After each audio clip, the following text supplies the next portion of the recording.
ciclo. ¿Cómo estás, Daniel? Contanos un poquito cuál era el plan de Toyota para este 2020 y cómo lo adaptaron. Bueno, nosotros originariamente queríamos fabricar alrededor de 135.000 camionetas y bueno, cuando vino la pandemia tuvimos que parar la planta y hoy estamos con un plan de intentar llegar a las 90.000 camionetas. ¿Qué significó eso? Es que donde se empezó con la cuarentena, nosotros empezamos a trabajar en un protocolo muy fuerte. Entendimos que no hay dicotomía de economía y salud, sino que hay que hacer la economía con salud. Y trabajamos muy fuerte en ese protocolo que nos permitió rearrancar el 18 de mayo con un turno. Y desde ese momento hasta ahora llevamos producidas casi 6.000 camionetas, exportamos alrededor de 110 millones de dólares. Hicimos testeos de hisopado en 3.200 personas y la tasa de contagio nos dio el 0,9, asintomáticos, pero creo que es algo con lo que vamos a tener que convivir, ya que no vemos una solución definitiva.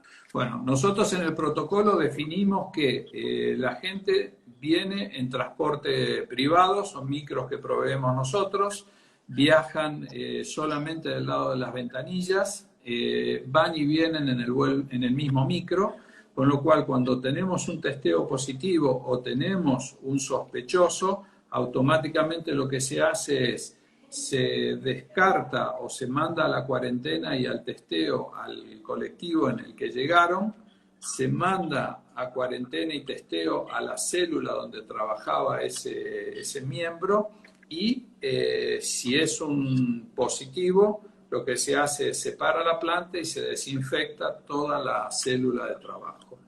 Es un protocolo que lamentablemente vamos a tener que convivir porque entendemos que no se va a salir rápido. Y por el otro lado, hay que tener en cuenta que un turno de Toyota son 2.300 personas, pero que generan trabajo para 12.000. Entonces hay que entender que la responsabilidad que tenemos para derramar en toda la cadena de valor depende mucho de cómo nos cuidemos. Y eso es parte de la responsabilidad que tiene cada uno de los miembros y creo que aplica a cualquiera de las cosas que uno quiera hacer de acá para adelante. Es un tema de responsabilidad y entender cómo manejarse en esta pandemia.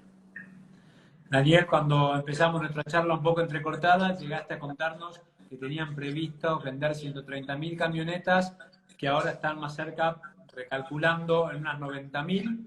Pero el dato que me llamó la atención es cuántas exportaciones va a implicar ese trabajo. Nosotros el 80% de lo que fabricamos se destina a mercados de exportación. Al fabricar pick-up es una demanda más inelástica y si uno ve que el tema de agricultura, minería ha seguido trabajando y el mundo está necesitando alimentos, con lo cual entendemos que hay demanda para esas pick-up. Hoy te diría que la limitación está más por un tema de producción que por un tema de demanda. Y hay que reconocer, y esto vale para la Argentina futura, ¿no? La que queremos armar el día después. Es Argentina de todos. Para hacerlo tenés que tener una articulación muy buena entre el gobierno, el sindicato, las empresas y los trabajadores. Uno de los temas que hemos decidido con todos estos integrantes de esa cadena de valor es trabajar los sábados, como estamos trabajando en un turno, hacer horas extra los sábados para poder tener más producción y nosotros teníamos previstas vacaciones en julio y ya decidimos posponerlas para poder tener una semana más de producción. Entonces creo que esa interacción y esa, te diría, cooperación es la solidaridad que nosotros necesitamos para salir adelante. Daniel, ¿cuántas personas están trabajando en la fábrica hoy? Hoy directamente nosotros decidimos solamente llevar gente que esté relacionada a producción, son 2.300 personas de Toyota, alrededor de 800 contratistas, entre los cuales están seguridad, limpieza, servicios anexos, y decidimos que toda la administración, salvo que sea indispensable, trabaje de manera remota. Que eso es un tema también para analizar de cómo va a cambiar el mundo el día después, ¿no? Ahora, de eso vamos a charlar porque sé que tienen varias iniciativas al respecto, pero hay un tema clave que es Toyota, que es una empresa líder a nivel global, líder en la Argentina hace mucho tiempo, logra generar protocolos para que 2.300 personas vayan a trabajar y poder seguir adelante con la producción. ¿Cómo es posible en ese contexto que otras empresas mucho más chicas estén impedidas de trabajar? ¿Por qué no pueden? ¿Por qué Toyota sí y otras empresas no? ¿Cuál sería tu visión como CEO para poder entender este momento tan particular? Yo creo que hay que trabajar muy fuerte en la articulación y ayudar a aquellos que no tienen las posibilidades de generar protocolos como los nuestros. Nosotros para poner en marcha la planta tuvimos que generar protocolos en 5 provincias y 42 municipios. Entonces implicó traer los protocolos que venían de experiencias a nivel mundial y adaptarlos a las necesidades de cada municipio, que son distintas. Hay municipios de zona roja en donde es muy difícil entrar y salir, y otros que por el contrario están totalmente, nosotros tenemos gente de Gualeguaychú trabajando que prácticamente no tienen contagios, pero también es racional que el del municipio diga a dónde van a trabajar, no sea cosa que el problema me lo importe. Entonces, en ese esquema de protocolos, el primer anillo de proveedores fue muy fácil de llevarlo al protocolo, pero cuando íbamos al segundo y tercer anillo, ahí fue más difícil proveerle el protocolo y en algunos casos hasta fuimos nosotros los que tuvimos que llevar elementos básicos como el alcohol o los barbijos y hasta proveerle un transporte para que pudieran llegar a trabajar. Pero creo que salimos así de la Argentina, con responsabilidad, solidaridad y trabajando en conjunto. Te lo pregunto de otra manera, Daniel. Si vos, en lugar de ser el CEO de Toyota, fueras el dueño de una pyme de 12, con 12 o 20 o 40 operarios y hace 3 meses que tenés la fábrica parada, ¿qué harías como CEO de esa pequeña empresa para poder lograr abrir lo antes posible? Haría lo mismo que hice con Toyota, le quemaría la cabeza a todo el mundo y haría un protocolo que me permitiera funcionar. Yo creo que salí de eso. Einstein decía que en los momentos de crisis es más importante la creatividad que la inteligencia. Entonces creo que hoy ese es el tema. Vos tenés que buscar cómo hacerlo, lo que vos haces respetando la salud. Y es el mundo que se viene y al cual nos tenemos que adaptar. Si uno ve, por ejemplo, hoy España todo abierto, el restaurante que vende es el que tiene mesas al aire libre. El que sigue teniendo su espacio adentro no vende. Entonces, No hay nada. claro, entonces indudablemente ahí es la creatividad de cómo vos haces para mantener en marcha tu negocio. Llámese, vendimos autos digitales, estamos entregando autos con un transporte en la casa, vamos a buscar, llevamos y traemos autos para el servicio. Creo que todos, a algunos les va a ser más difícil, la gastronomía, el turismo, creo que son los que van a tardar más, pero tenemos que buscar un protocolo para manejarnos desde la multinacional más grande hasta las pymes más chiquitas para darle la seguridad de salud a aquel que nos consume o que es nuestro cliente. Me detengo en un detalle, porque hay muchas personas que van a ver, que la están viendo ahora, pero que van a ver esta charla en los próximos días, y son empresarios pymes que siguen con mucha atención el caso de éxito de Toyota. Tú vos recién decías, ¿cómo haría ahí? Les quemaría la cabeza, buscaría formas creativas, pero una cosa es quemar la cabeza siendo el CEO de Toyota y otra siendo el dueño de una pyme en La Matanza con 12 operarios para activar. ¿Cómo harías en ese caso? Y yo creo que tenés que buscar un protocolo muy, muy seguro y buscar quiénes son los actores que pueden ayudarte a salir adelante, porque indudablemente hasta la pyme más chiquita genera empleo y genera economía. Entonces, ¿quién es tu socio o cómo vos sos creativo en tu protocolo para poder seguir adelante?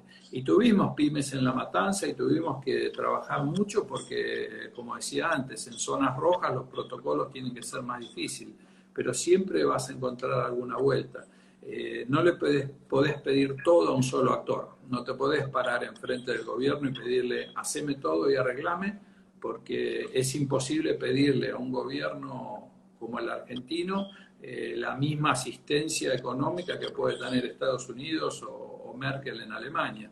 Entonces uno tiene que entender la situación de todos y ver cómo podemos contribuir a ese proceso que no es culpa de nadie, pero no nos engañemos, no va a terminar mañana a la mañana. Hay muchas cosas de esta pandemia que van a quedar y que uno va a tener que adaptarse a ese nuevo mundo y a esos nuevos protocolos de seguridad.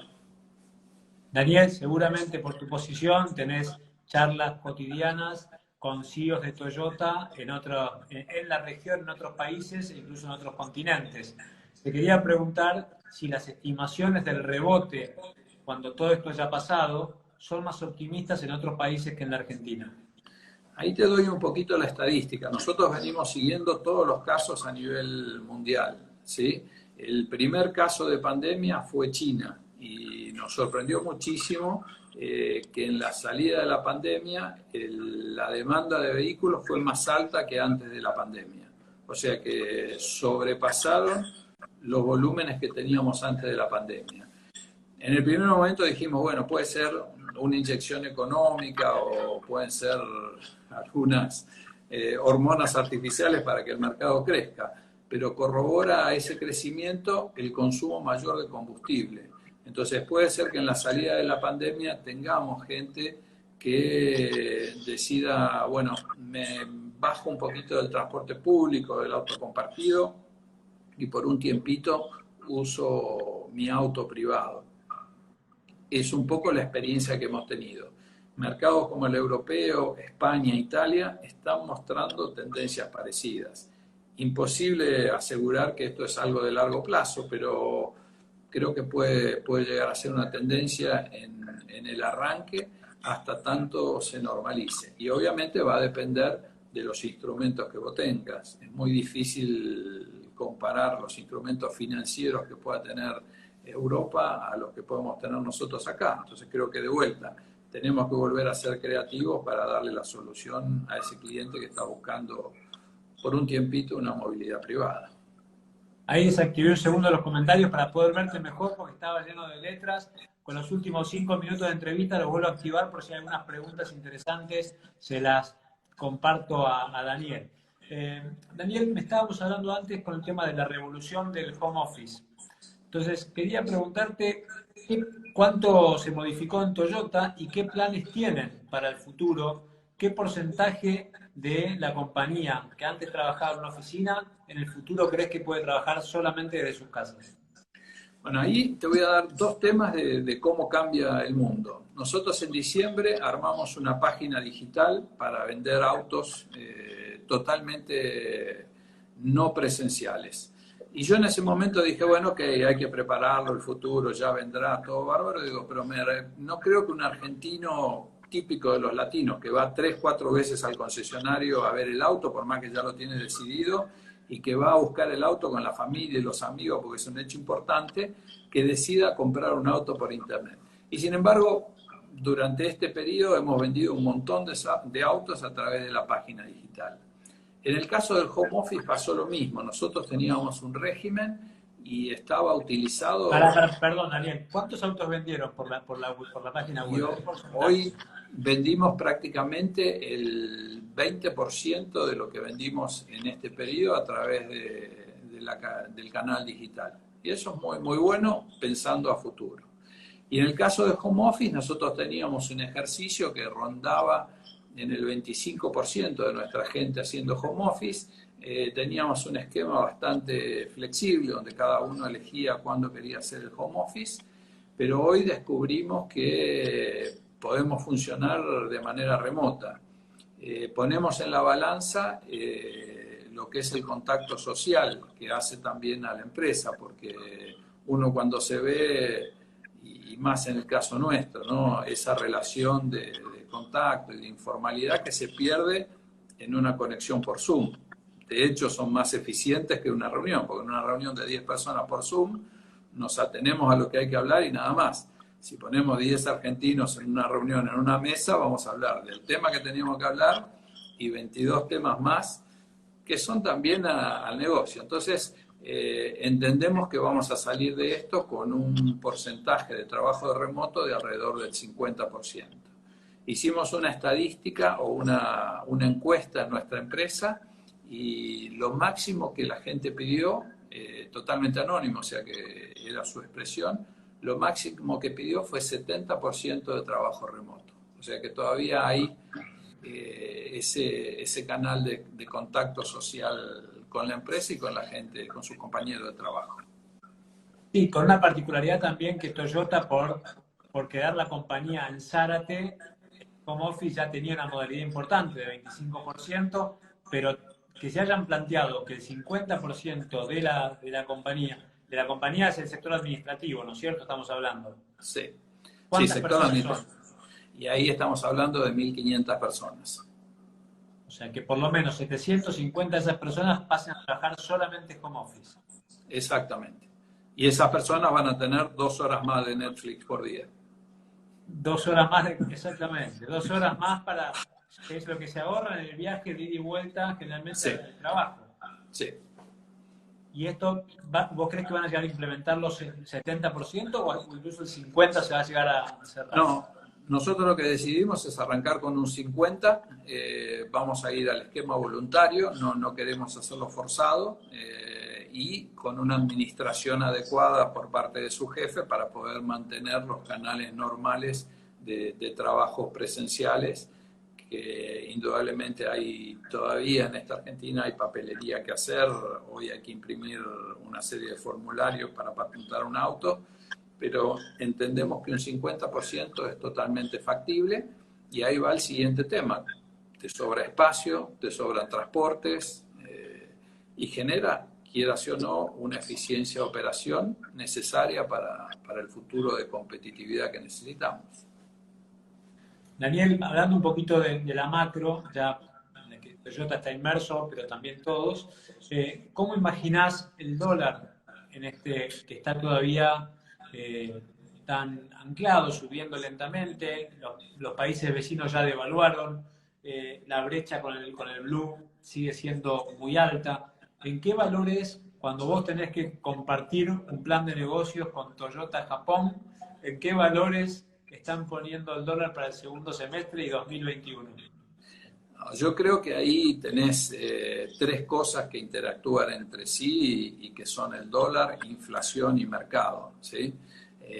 Hoy, si vos vieras una salida para Argentina, indudablemente va a ser una salida exportadora. Y no es bueno tener una brecha cambiaria que genere un mercado especulativo. Y obviamente también es entendible que si vos vas con un dólar más arriba, tengas el miedo de cómo se traslada eso a precios. Sí creo que tiene que seguir la cadena o tiene que estar siguiendo la inflación, si no genera asimetrías muy difíciles para un negocio exportador. Hay que buscar la manera, digamos, adecuada de manejar esa transición, pero yo creo que hoy el dólar tiene que seguir un poquito la inflación, de lo contrario todo aquel que tiene un negocio exportador va a estar un poquito complicado.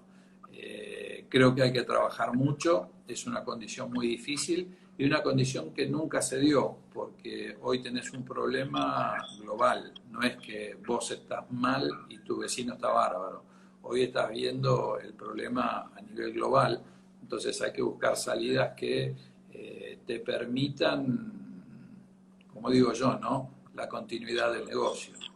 Nuestra desesperación de poner en marcha la planta no era tanto por nosotros, sino mantener la cadena de valor en pie, porque si vos no tenés la cadena de valor, el negocio a futuro se pone en dudas. Entonces, creo que hay que buscar un equilibrio.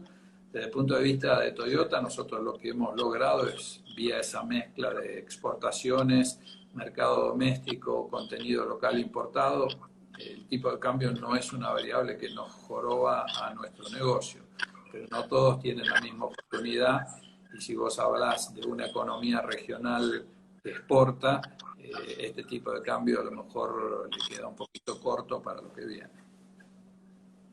¿Cuánto más podría exportar en volumen Toyota al exterior en situaciones favorables? Y hoy nosotros, antes de la pandemia, estábamos prácticamente en la capacidad productiva de la planta, que son 140.000 unidades, y el paso siguiente es llevarla a 180 o 200.000 unidades vía la incorporación de mercados como pueden ser México o de algún otro producto que está en la lista. Planes que siguen adelante. No, creo que esto es una coyuntura y no... La frase que dio Akio Toyoda es ninguna pandemia te tiene que cambiar tu local de producción.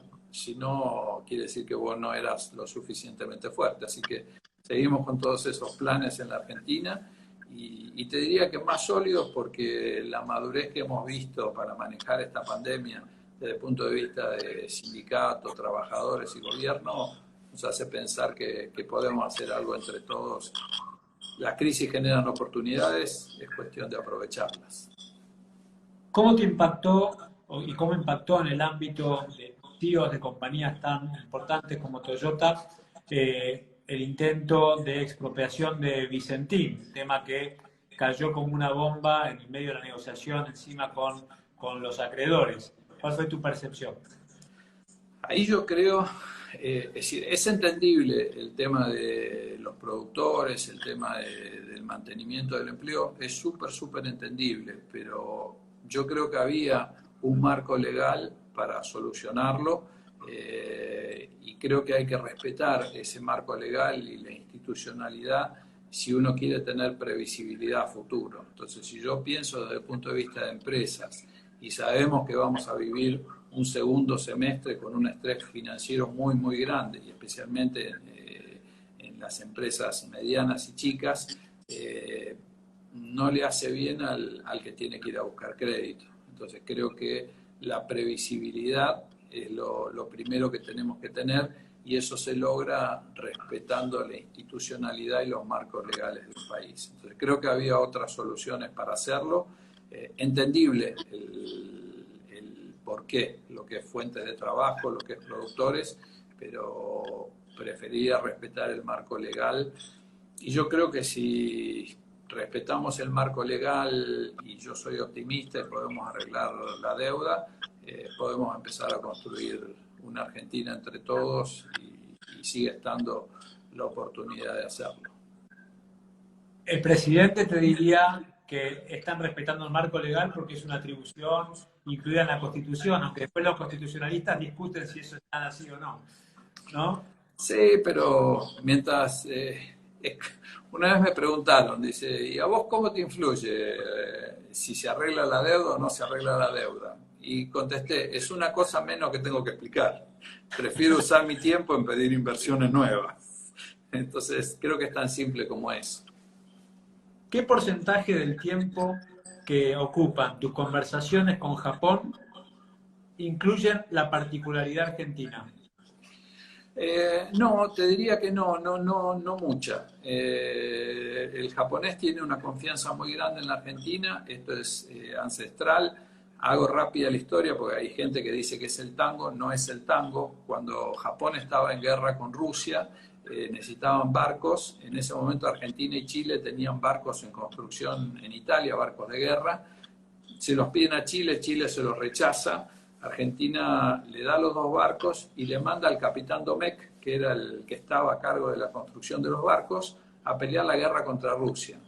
Con esos dos barcos, Japón le puede ganar la guerra a Rusia y de ahí viene ese amor incondicional y de relacionamiento. Después hay 200 anécdotas. Cuando pierden la guerra, el primer barco que entra con cereales entra con la bandera japonesa y la argentina. El militar americano que está en el puerto de Yokohama le dice, no, esto es tierra de Estados Unidos, tenés que poner la bandera de Estados Unidos. El capitán argentino dice, lo lamento, yo entro con la bandera de Japón. Y Japón lo toma como que Argentina fue el único país que nunca dudó de su nacionalidad. Entonces hay relaciones muy profundas y el largo plazo que tiene Japón y la vista que tiene Japón acerca de lo que es la alimentación del mundo a futuro le da mucho valor e importancia al rol de la Argentina en esto. De hecho, por eso estamos produciendo pick-up y la vamos a seguir haciendo, porque entienden que Latinoamérica tiene un futuro muy grande y entonces eso me aliviana mucho. Peleo más por eficiencia de producción, por costos, que por el problema argentino. No, pues está el ejemplo que das del largo plazo y se vibra mucho en la industria automotriz. En el auge, cuando se llegó al millón de unidades vendidas, había compañías que crecían a un ritmo mucho mayor que Toyota. Toyota tenía previsto crecer a un ritmo y no se salió de ese ritmo. Después, cuando vino la crisis, Toyota siguió creciendo a ese ritmo y muchos otros tuvieron que suspender operarios. Entonces, es un contraste muy fuerte con lo que sucede en las empresas en la Argentina que están tratando de sobrevivir y lidiar con el corto plazo, realmente, ¿no? Es que ahí el largo plazo te aplasta las crisis. Vos fíjate que nosotros la inversión la hicimos en pleno efecto tequila para venir a fabricar acá. La siguiente inversión de cambio de modelo se hizo en el 2002 y en el 2015 invertimos casi 900 millones de dólares. Si uno hubiese juzgado por el corto plazo, hubiesen dicho estamos equivocados. Si uno mira el largo plazo de la historia de Toyota en la Argentina, fue muy exitoso y en ese camino no despedimos nunca a nadie por condiciones económicas y hemos seguido creciendo de manera sustentable. Y cuando digo sustentable en todo el concepto, ¿no? Es el nuevo modelo del capitalismo, tenés que ser sustentable desde el punto de vista social, ambiental y económico, ¿no? Y creo que Toyota lo tiene no como un cliché de propaganda, sino como el ADN, y bueno, los 20 años de Argentina lo han demostrado. Espero seguir otros 20 años más así. Daniel, te comparto algunas preguntas que me mandaron acá para hacer. Preguntan si Toyota tiene pensado fabricar una pickup más chica para competir con otros modelos que hay disponibles en el mercado. Primero, gracias por la paciencia de aguantar todos los cortes. Gracias. Le vamos a hacer descuento a todos los que están ahí esperando. Hoy por hoy no. Hoy honestamente estamos muy bien con la pickup que tenemos. Estamos incursionando muy fuerte en todo lo que es Gazoo Racing, el esquema deportivo. Es una pickup desarrollada en Argentina, ya se vendió en Japón y hoy estamos muy cerquita de tener la autorización para el año que viene con nuestras partes. Todavía no sabemos dónde se va a fabricar, que esta camioneta se comercialice en Europa y Australia. Con lo cual nuestro canal es ir por vehículos de mayor valor agregado y no entrar en segmentos más chiquititos. Nos fue muy bien. La pregunta que me hacen ahí es ¿cuándo llega el nuevo Corolla? Nuevo Corolla no, ya tenemos el híbrido, dejémoslo que viva un poquito, si no estamos sonados, pero sí, a todos los que están viendo van a tener la novedad sobre fin de este año, vamos a tener el Corolla de Gazoo Racing como para darle un poquito más a esa línea. ¿Cuánto menos deberían valer los autos en la Argentina si hubiera una reforma impositiva importante? Te contesto rápido. Nuestra SW4, cuando un cliente la compra, el 55% de lo que compra son impuestos. Ya con eso te digo cuánto puede valer un auto. Todo el mundo viene de Estados Unidos y dice, ¿cómo me robas la plata cuando me vendes un auto? Pero es una carga impositiva muy fuerte. Entendible que la Argentina hoy no lo puede hacer, pero tenemos que empezar a pensar seriamente a futuro de cómo ir corrigiendo impuestos distorsivos como ingresos brutos, impuestos al cheque. Hoy cuando uno exporta una camioneta, exporta 15% de impuestos. Y en un país con la estructura económica que tiene la Argentina, que necesita recaudar impuestos, aunque sea difícil y que llega hasta generar estos impuestos distorsivos, ¿cuál crees que sería el número apropiado, digamos, después de un proceso para que un auto cueste cuánto menos? No, yo creo que hoy, si fueses un esquema racional, el auto puede llegar a bajarlo un 30%. Mi teoría es que vos tenés que ir por el volumen y recaudar lo mismo vendiendo más, ¿no? Pero creo que esa es la discusión que nos queda pendiente. Creo que está en la agenda del gobierno y todos estaremos dispuestos a ayudar para que esto funcione. ¿Cuándo termina la pandemia? Yo creo que va a seguir un ratito más. Muy, muy difícil de pronosticar cuándo termina la pandemia y cuándo empezás una recuperación seria, ¿no? Cuando alguien me pregunta, che, ¿cuánto vas a vender de vuelta autos? Yo le pregunto, ¿cuándo vas a volver a ir vos a un restaurante o a irte un fin de semana de vacaciones? Entonces creo que va a pasar un tiempo hasta que nos olvidemos completamente de la pandemia. No lo veo, no veo actividades, digamos, como las que teníamos antes, quizás hasta septiembre. Mismo, voy a un ejemplo, fanático del automovilismo, no veo el automovilismo volviendo en Argentina antes de septiembre. Daniel, ¿qué fue lo último que aprendiste como CEO de una compañía de Toyota? ¿Pudo haber sido en la pandemia? ¿Pudo haber sido un poquito antes? ¿Qué fue lo último que aprendiste? No, yo creo que la pandemia fue tremendo. La pandemia te enseña a trabajar codo a codo para salir adelante. Creo que la pandemia les pega a todos y te enseña que no hay salida posible de nada si no es con el trabajo en conjunto, siendo solidario, y una frase que a mí me gusta mucho, ¿no? El ceder para crecer. Entonces, creo que ese es el mensaje de esta pandemia. No tiene una fórmula mágica, es imposible de evitar, entonces todos tenemos que trabajar para minimizar el riesgo. Y eso te implica poner todas las pilas y trabajar muy, muy junto con tu compañero y confiando en la responsabilidad que él tome para los dos salir adelante. Les cuento a todos los que están viendo la charla que la pueden ver desde el principio. Va a estar subida hoy en el Instagram de Forza Argentina. Va a estar desde mañana en la página web, tanto de Forza Argentina como en el canal de YouTube. Y también los extractos más importantes con varios de los títulos que nos dejó Daniel en esta nota. Daniel Herrero, CEO de Toyota, como siempre, un placer. Gracias por esta charla con Forza Argentina.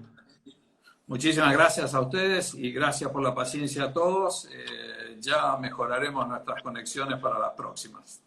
Salió perfecto, estuvimos ahí en la entrada en calor nada más. Gracias Daniel, gracias a todos por estar ahí. Los invito a ver forzaargentina.com, este reportaje y muchas noticias más. Hasta pronto. Gracias.